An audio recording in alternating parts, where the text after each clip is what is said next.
How's it going, everyone? It's Ethan here at eTrailer. Today we're going to be taking a look at the Hollywood Racks RV Rider on the back of our 2022 GMC Sierra 1500. First thing we need to do is actually get the bike rack installed. So to do that, we'll just fit it into our receiver. Doing our best to line up the holes with the shank. Then we can fit our anti-rattle bolt in. And moving the rack up and down as much as you can. You should be able to hand thread it most of the way through, just to make sure we're not stripping the bolt, if this is something we're going to be putting on and taking off often. Once you get it to the point where it can't hand thread anymore, grab yourself a 3/4 inch socket wrench and tighten the rest of it down. The rack itself doesn't come with the wrench included, but we sell those here at eTrailer as well. Once you get that on, attach the lock core at the end on the other side and you're installed. To get our bikes loaded up, the first thing we need to do is fold the rack down, starting by removing this clip and the pin. Then we need to unthread this knob on the side until the whole thing actually removes. And then you can pull the pin out on the other side and fold it down. It will fold all the way down to its tilting position. So you need to make sure to catch it and then slide this pin back in and then clip it on the other side. Once you replace that pin and clip just to hold it in place, put this threaded bolt back through as well. It's square on the top, so it will line up with the square hole on the other side. So you put that through, line it up, and then we can replace this knob as well.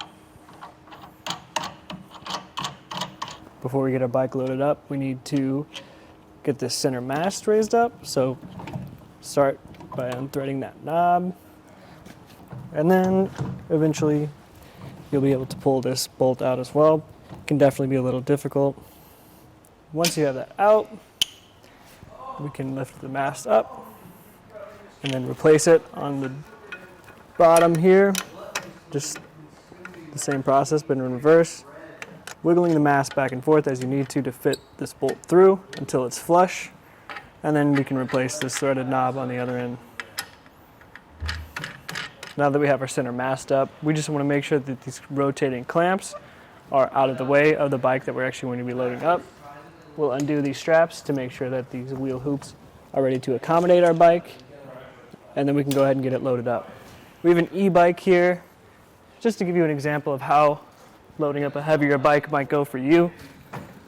There is a center mast, which do tend to get in the way sometimes, but this one doesn't have the hooks, and you can slide these cradles out of the way. So you get enough room to load it up fairly easily. Now we can take this rotating clamp, find a spot where it fits nicely on the frame of our bike. Right about there is good. And then we can turn this knob until the jaws of the clamp tighten. Once you get to the point where you're happy with how firmly the jaws of the clamp are holding the bike. Once you have that securely on your bike, we can use this little hook and loop strap as a secondary measure of security. It's honestly not going to do a ton, but it might keep your bike a little bit sturdy while you're loading and unloading. Place this front strap as well. It's nice that the ratchets on the other end do rotate to accommodate a couple of different tire widths and angles. And once you do that, the bike is loaded up. So as we mentioned a couple times, there are these padded rotating clamps. They do rotate a full 360 degrees, and they rotate around the center mast as well. They will hold on to your bike by the frame. So with some heavier mountain bikes and e-bikes and things like that, it's not a big deal. But if you want to use this bike rack for your carbon frame bike, probably recommend that you don't, just because it will make contact with the frame of your bike and could damage it while you're driving. These should accommodate most different frame sizes, so alternative frame bikes should be fine. And then again, we have your straps down at the bottom. They do have these wheel hoops rather than cradles, which can support tire widths of 5 inches factory, so that's a nice feature. But one of the most important features that this bike rack offers is the ability to tilt away with the rack, or the bike on the rack. So to get our bike folded or tilted away, just remove this clip and the pin, and we can tilt it towards us, making sure we're holding onto the center mast. If you do have some heavier bikes on here, you definitely want to be careful because it's not supported really in any way. The pin and the clip will just sort of hang down at the bottom. Make sure you replace that when you're done. But with it tilted, we can take a look and see how much room we're going to get. If we want to get into our tailgate, the bike's loaded. It's not going to be anything crazy. It'll come down maybe halfway or so before it starts to make contact with our bike. It might help you reach some things that are towards the back of the bed, but not far enough that you can sit down or anything like that. But it gives you a little bit more room. And we can go ahead and get this folded back up. Just the same process in reverse. Get the bike rack up and put the pin and clip back. Not great that a heavier bike rack like this doesn't have any way for the rack to hold itself in place while you're putting that pin and clip back. Especially if you have two bikes on here, it might be a little difficult. But now that it's up, we can get into a little bit more details and get the bike removed. To get the bike removed, we'll do the same process we did to get it on in reverse, starting with these straps.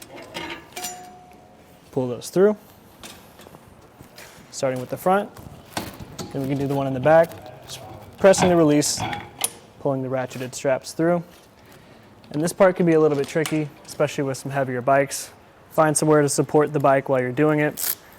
Start by releasing that hook and loop strap, and then we'll loosen this knob up on the clamps as far as we can to get to the point where the jaws will release and allow us to pull them up and away.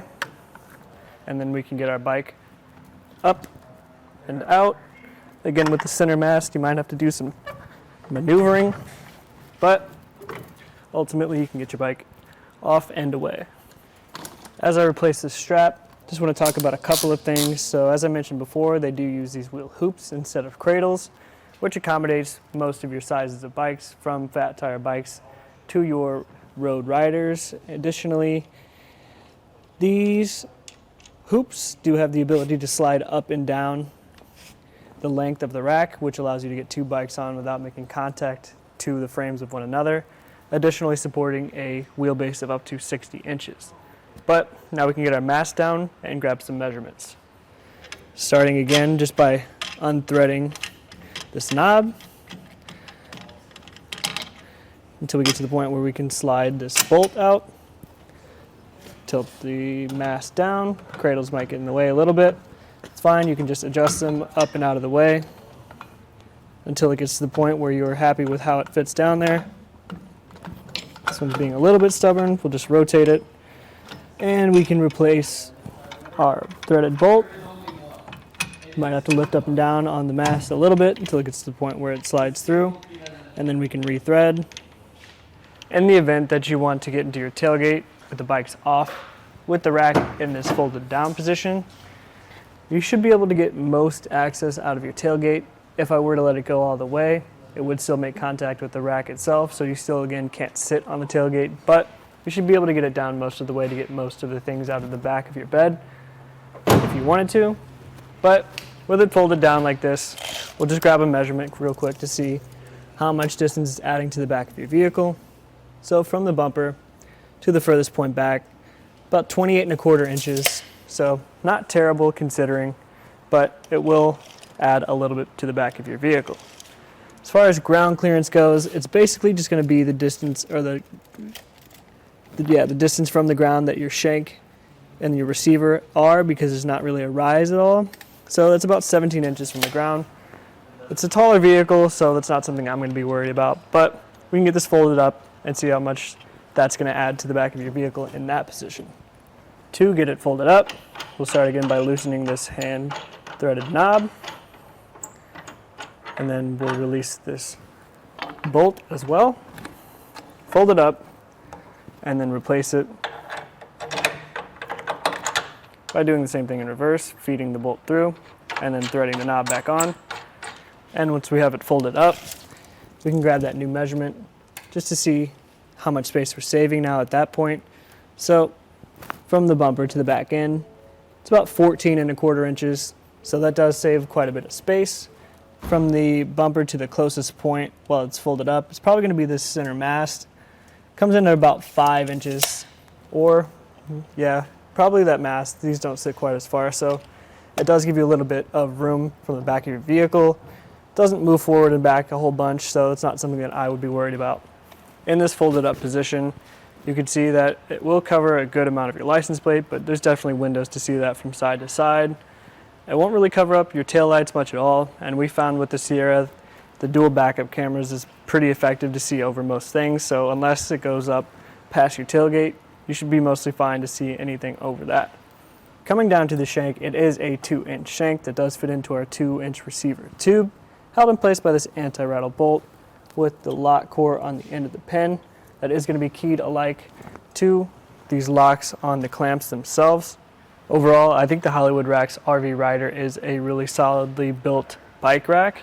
It is expressly for that purpose of being supported on your RVs, but you can use it on the Sierra like we've seen today.